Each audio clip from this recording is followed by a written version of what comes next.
तो ये जो है कुछ क्वेश्चन है, इजी क्वेश्चन जो कभी कभी आप लोगों को पूछा गया है। इसमें बहुत टफ क्वेश्चन नहीं पूछता है। ऐसे आप जो बुक देखेंगे बहुत सारा स्टैंडर्ड बुक है, उसमें बहुत अच्छा अच्छा क्वेश्चन सा बना हुआ है, लेकिन वो आप लोग के सिलेबस के हिसाब से नहीं है ना। हालांकि बनेगा वो सब बनाओगे तो बन जाएगा, लेकिन सिर्फ फॉर्मूला बेस्ड क्वेश्चन आप लोगों को पूछा जाता है। तो वो क्वेश्चन सब कुछ पूछा हुआ है। ये क्वेश्चन है, देखिए दिख रहा है question, at a point in a layer, नहीं दिख रहा है?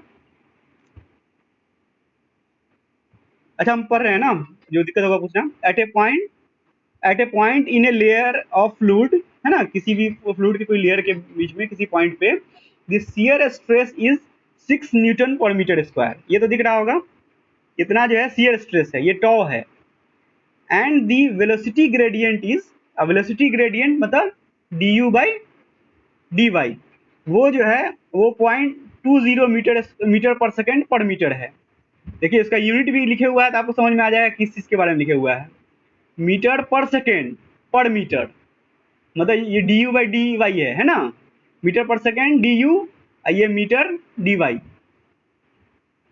तो ये d u by d y दिया हुआ है, शियर स्ट्रेस दिया हुआ है। पूछ रहा है calculate the coefficient of dynamic viscosity, मतलब म्यू निकालने को पूछ रहा है। ये तो बहुत इजी क्वेश्चन है, इसको बनाइए, आंसर बताइए आप लोग।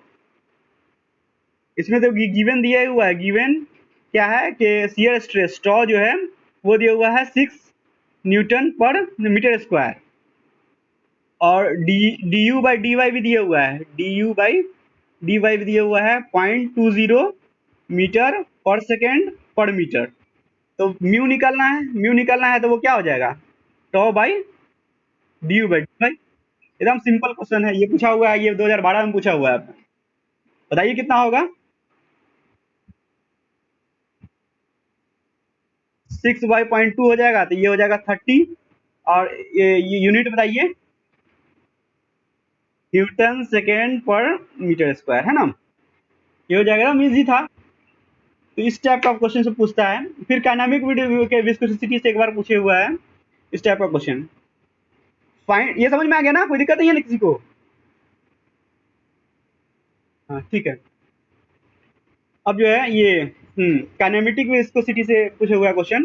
Find the kinematic viscosity of lubricating oil. Lubricating मतलब कहीं पे लुब्रिकेटिंग आयल लगाया था ना, साइकिल इसके यहाँ पे जॉइंट वर्ड होता है, नाचे तो घिसे नहीं, लुब्रिकेटिंग आयल लगाया जाता है। Whose specific gravity is 0.93।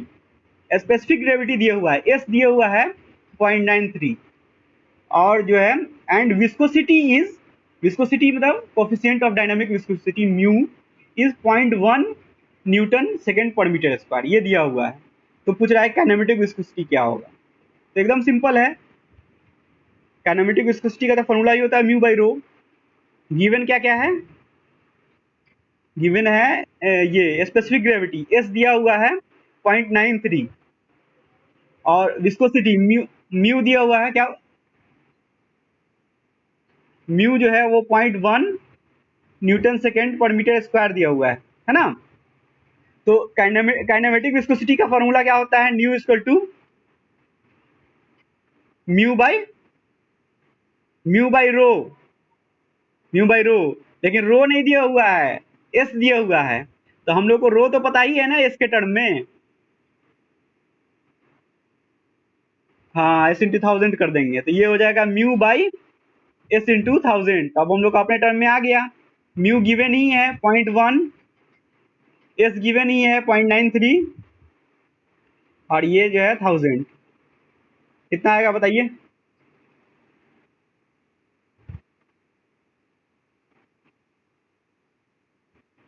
1.075 unit, unit metre square पर सेकेंड, है ना। एसआई यूनिट जो है मीटर स्क्वायर पर सेकेंड होगा।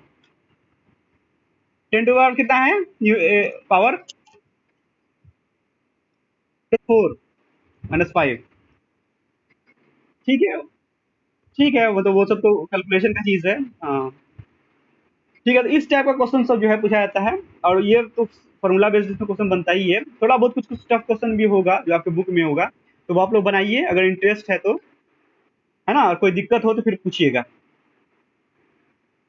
ठीक है। तो विस्कोसिटी हम लोग को समझ में आया। कि ये जो है इस विस्कोसिटी का इस पे कुछ क्वेश्चन होगा तो वो बन सकता है, उसका यूनिट समझ में हमको आया है ना। अब आगे की बात करें। ठीक है,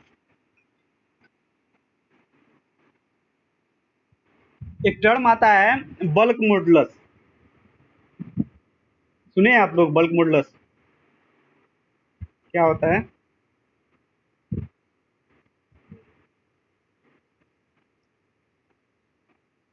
volumetric stress by volumetric strain. हाँ, तो इसको डिनोट करते हैं के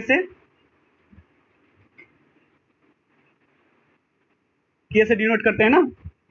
तो एक्चुअली फ्लूइड के केस में क्या होता है कि कोई भी देखिए ऐसे इस कंटेनर में मान लो कि कोई फ्लूइड है ना, दिख रहा है ना, कोई फ्लूइड है, और इसको हम लोगों ने ऐसे बंद किया फ्लूइड को, और इसमें कोई फ्लूइड भरा हुआ है, और इसको जो है हम लोग अगर इसको दबाएंगे तो फ्लूइड जो है, सब फ्लूइड जो होता है जो अनकम्प्रेसिबल नहीं होता, इनकम्प्रेसिबल, कुछ फ्लूइड जो होता है वो कंप्रेस होता है ना। तो ये जो है दबेगा, ये जो है ऐसे ये इस पोजीशन पे आ जाएगा, और इसका फ्लूइड जो है इतना जो है वॉल्यूम चेंज हो जाएगा इसका, है ना, इतना वॉल्यूम घट जाएगा, है ना। क्या? हाँ, माइक क्यों ऑन है आप लोग का? आप लोग ऑफ कर दीजिए, जब पूछे तो बताइएगा, जब पूछे तो सब लोग ऑन कर लीजिएगा, मतलब जिसको बताना होगा तो, है ना, अभी ऑफ कर लीजिए। ठीक है, तो कोई भी कंटेनर में ये फ्लूइड भरा हुआ था, है ना, यहाँ पे जैसे ही आप प्रेशर लगाओगे इस फ्लूइड पे, अगर इसको ये करके यहाँ पे लॉक करके, तो इसका वॉल्यूम जो है चेंज होता है, मतलब ये कंप्रेस हो जाता है, दब जाता है। तो पहले यहाँ तक इतना तक इस भरा हुआ था, अब इतना पे आ जाएगा ये दब के, है ना। फिर और लगाओगे तो और चेंज हो जाएगा। तो मान लो कि कुछ प्रेशर लगाए पी या डी पी, मतलब ये मतलब चेंज इन प्रेशर के टर्म में मतलब कितना प्रेशर बढ़ाए, पहले भी कुछ लगता रहा होगा, तो डीपी प्रेशर के बराबर आप प्रेशर बढ़ाए तो ये जो है चेंज इन वॉल्यूम डीवी हो गया, है ना। तो जो है ये जो होता है बल्क मॉडुलस होता है, वो यहाँ पे इस टर्म में ऐसे जानो कि change in pressure divided by volumetric strain. तो एक्चुअली में होता है volumetric stress by volumetric strain, तो चेंज इन प्रेशर उतना ही होगा जितना वॉल्यूमेट्रिक स्ट्रेस होगा, है ना। जितना प्रेशर लगाओगे उतना ही तक, पहले स्टार्टिंग लिमिट तक जो है स्ट्रेस उतना ही डेवलप होता है। ठीक है, तो चेंज इन प्रेशर को हम लोग डीपी लिख देंगे, और वॉल्यूमेट्रिक स्ट्रेन को कितना लिखेंगे? वॉल्यूमेट्रिक स्ट्रेन कितना होता है? स्ट्रेन का ऐसा क्या फॉर्मूला होता है, कहीं कहीं भी किसी भी स्ट्रेन का formula? Change in dimension by original dimension. वो चेंज इन लेंथ बटा ओरिजिनल लेंथ भी हो सकता है, change in area by original area भी हो सकता है, या change in volume by original volume भी हो सकता है ना। तो वॉल्यूमेट्रिक स्ट्रेन हो जाएगा change in volume, change in volume. जब पेन खत्म हो गया, एक मिनट आप लोग वेट करो, पेन चेंज करते हैं।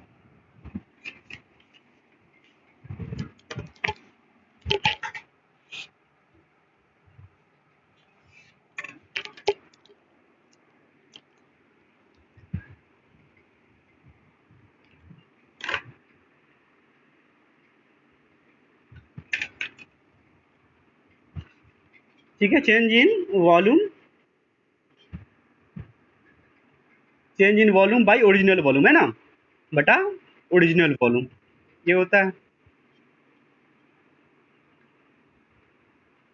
इसको हम लोग लिखेंगे d p divide by change in volume, मतलब delta v by capital V. लेकिन ये जो स्ट्रेन होता है ये चूंकि निगेटिव होता है, मतलब वॉल्यूम कम होता है, कभी भी दबाओगे तो वॉल्यूम कम होता है, तो बहुत जगह इसको माइनस में यहाँ पे लिखा हुआ देखोगे, मतलब वो ये निगेटिव साइन इंडिकेट करता है कि मतलब डिक्रीज हो रहा है वॉल्यूम, है ना। तो ये फाइनली ऐसे लिखा जाएगा कि minus DP by DV. Volume आप लोग ये साउंड का आप लोग ऑफ कर लीजिए। ठीक है, ये मॉडुलस हो गया, बल्क मॉडुलस हो गया ये। तो ये बस डिफिनेशन पूछा जाता है कि क्या होता है बल्क मॉडुलस, अगर पूछा क्या होता है तो ये सब लिखना होगा आपको, थोड़ा सा डिफाइन करके वही चीज लिखना होगा, change in pressure by volumetric bulk modulus बोलते हैं, है ना। अब ये बताओ आप लोग कि अगर जो है चेंज इन वॉल्यूम ज्यादा है, डेल्टा वी जो है अगर इंक्रीज दिख रहा है, डेल्टा वी अगर इंक्रीज कर रहा है, मतलब चेंज इन वॉल्यूम ज्यादा हो रहा है, तो ये चीज क्या कहलाएगा? कंप्रेसिबल कहलाएगा, लेस कंप्रेसिबल कहलाएगा कि हाई कंप्रेसिबल कहलाएगा? High compressible. कंप्रेसिबल ज्यादा होगा, है ना? इसका मतलब हुआ कि चेंज इन लेंथ ज्यादा हो रहा है, इसका मतलब बोलेगा कि मोर कंप्रेसिबल, कंप्रेस ज्यादा हो रहा है।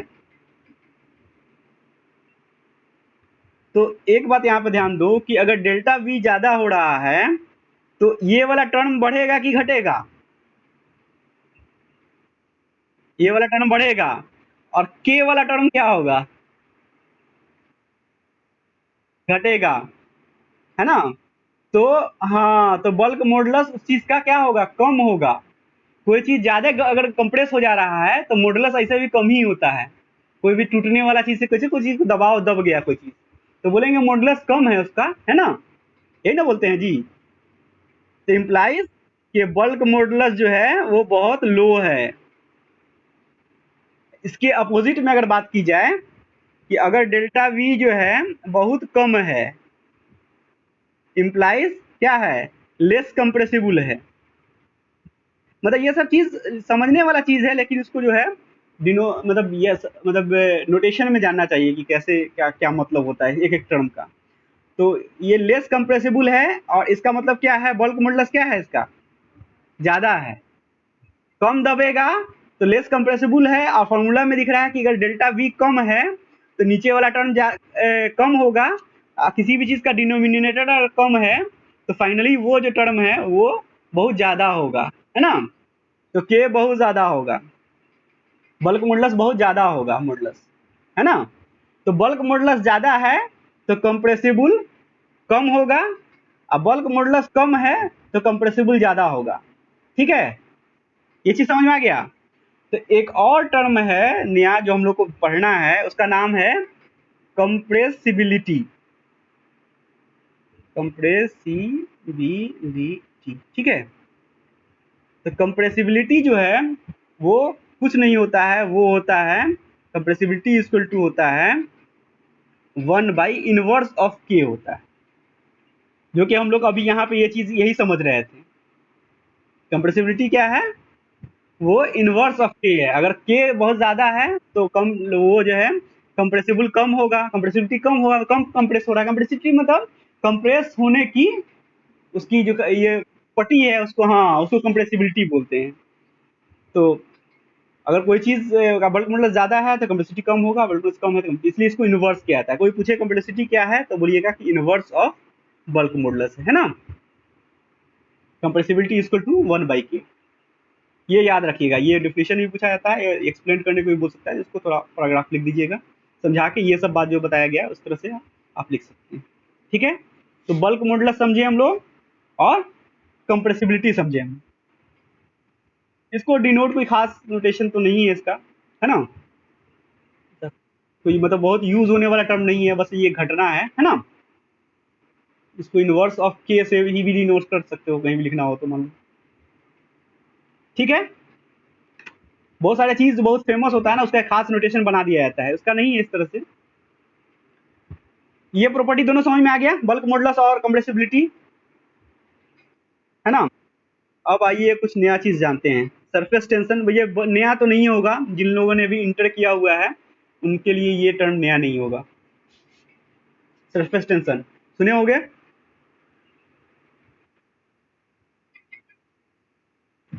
अच्छा हाँ, यहाँ भी सेम टू में पढ़ना, फिजिक्स में पढ़ना था ना। सरफेस टेंशन बताइए क्या होता है?